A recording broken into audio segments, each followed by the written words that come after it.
Jason Mashra, you run a good company. You make good products, some of the better quality control products on the market available today. Unfortunately, they're all hockey and Marvel and Looney Tunes. That's fine if you're a hockey guy or a Marvel guy or a Looney Tunes guy. Here's the issue. Your top-end product, the cup, rivals Flawless and National Treasures in price point. This is a post directly from the president of Upper Deck on LinkedIn within the last week. Speaking of volatility, speaking of the chase, speaking of speculating, I'm just going to read it word for word. Try not to stumble over it. And then I want your take on this. You and I discussed this a little bit. Some really thoughtful. Anyway, I'm going to just jump into it. I'm talking way too much.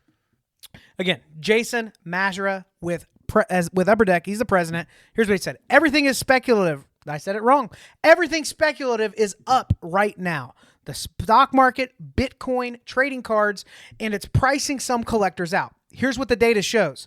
50% of consumers spending in the U.S. are coming from 10% of the population. Rich people are carrying the market, not just in cards, but across every category.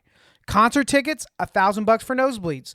Luxury goods, selling faster than ever. High-end collectibles, moving at record prices. When boxes cost $1,000 or more, you're not buying for fun anymore. You're speculating. You're betting. And what you buy today will be worth, you're betting that what you buy today will be worth significantly more tomorrow. And that works until it doesn't. Sports cards have always had speculation built in. You collect a rookie hoping for a Hall of Famer, but what's happening now is different in scale. And when the markets become this speculative, they become fragile. President of Upper Deck saying this. I'm not saying the sky is falling. I'm saying we need to be honest about what is happening. This isn't sustainable growth driven by collectors who love the hobby. This is wealth concentration driving prices that most people can't participate in.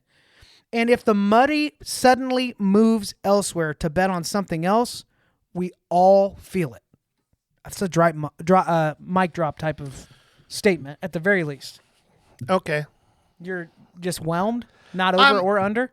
He's not saying anything that isn't true.